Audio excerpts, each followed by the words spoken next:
বারাসাতে শুভেন্দু অধিকারী, দেখুন উনি কি বলছেন।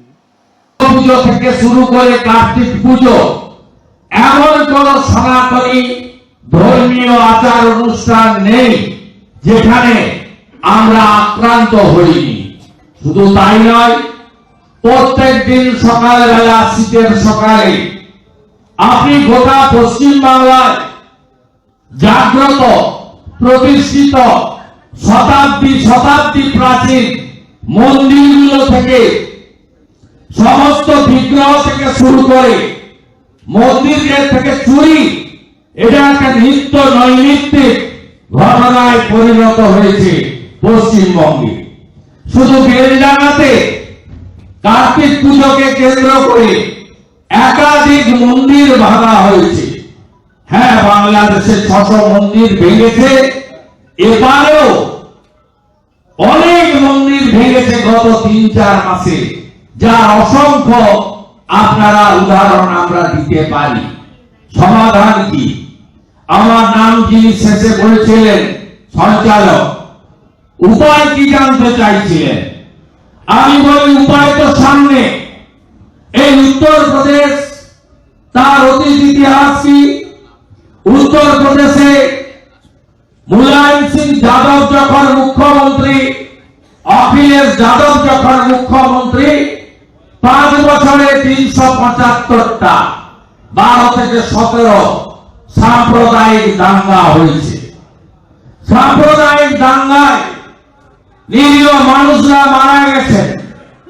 আজকে 144 বছর পরে মহাকুম্ভ হচ্ছে।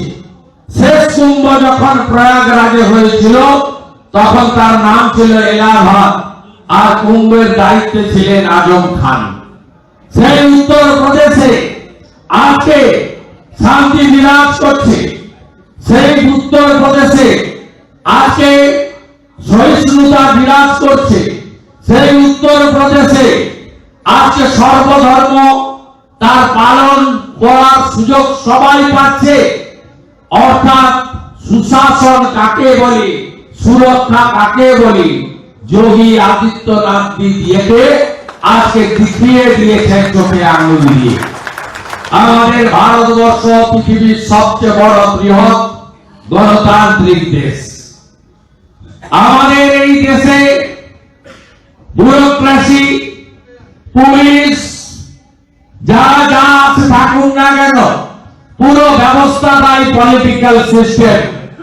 ডক্টর বাবা সাহেব আম্বেদকরের সংবিধান এটা আমাদের দিয়ে গেছেন। তাই এখানে সরকার যদি পক্ষ নেয়, সরকার যদি ভোট ব্যাংকের রাজনীতি করে, সরকার যদি রোহিঙ্গা মুসলমানকে আধার কার্ড, এপিক কার্ড বানিয়ে দেয়, সরকার যদি বিএসএফ কে 600 কিলোমিটার জমি না দেয় কাঁটাতার দেওয়ার জন্য, তাহলে আপনি যাবেন কোথায়? যাবেন কোথায়? সরকার যদি তাদের বড় বড় ক্যাবিনেট মন্ত্রীদেরকে বসিয়ে রাখে যারা সরাসরি সাম্প্রদায়িক কথাবার্তা বলেন। একজন মুর্শিদাবাদের শাসক দলের এমএলএ তো বলেই দিলেন, এখানে তো তোরা 30, আমরা 70 কাটবো আর ভাগীরথীর জলে ভাসাবো। ব্যবস্থা হয়নি তার বিরুদ্ধে, সরকার ব্যবস্থা নেয়নি। অথচ ভারতবর্ষ যারা শাসন করছে ভারতীয় জনতা পার্টি, যে ভারতীয় জনতা পার্টির আত্মা হল সংঘ, যে ভারতীয় জনতা পার্টি ডক্টর শ্যামাপ্রসাদ মুখার্জি, দীনদয়াল উপাধ্যায়ের আদর্শে জনসংঘ থেকে বিজেপি, যার ইতিহাস পড়লে এই পার্টি ভারতীয় সংস্কৃতি এবং সনাতন সংস্কৃতিকে বাঁচিয়ে রাখতে চায়। যে পার্টি ক্ষমতায় ছিল বলে, নরেন্দ্র মোদী প্রধানমন্ত্রী ছিলেন বলে সুপ্রিম কোর্টের রায়কে মান্যতা দিয়ে শান্তিপূর্ণ উপায়ে 500 বছরের হিন্দু স্বপ্ন পূরণ করে অযোধ্যায় রাম মন্দির তৈরি হয়েছে। সেই ভারতীয় জনতা পার্টিও আমাদের শিক্ষা দেয়নি অপর ধর্ম সম্পর্কে খারাপ কথা বলা।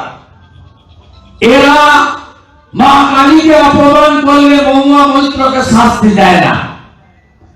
আর 30% মুর্শিদাবাদের হিন্দুকে কেটে ভাগীরথীতে ভাসাবে বললে এরা তাদের ভরতপুরের এমএলএ কে শাস্তি দেয় না। আর বিজেপি তেলেঙ্গানার এমএলএ রাজা সিংকে, নুপুর শর্মাকে তৎক্ষণাৎ সাসপেন্ড করে বলে যে উনার এই বক্তব্যের সঙ্গে আমরা একমত নই। এখানে ডিফারেন্স, গণতান্ত্রিক ব্যবস্থাপনা এই ডিফারেন্স। আরেক এমএলএ, তারও নাম ভরতপুরের এমএলএ মতো, তিনি এই মহারাজকে বলছেন, যিনি গৃহস্থ জীবন বিসর্জন দিয়ে সন্ন্যাসী কি পদ্ধতিতে হয় সবাই আপনারা জানেন, তার পরিবারকে ছেড়ে, কারো কারো তো প্রথা আছে পরিবারের মানে শ্রাদ্ধ শান্তি পিণ্ডদান করে তাকে সন্ন্যাস ধর্ম নিতে হয়।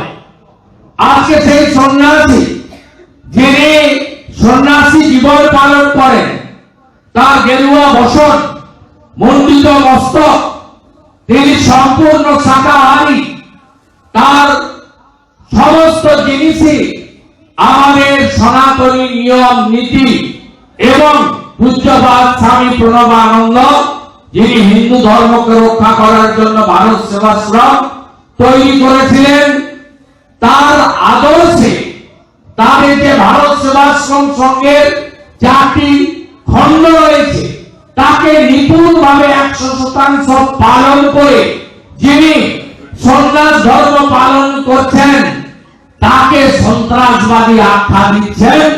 একজন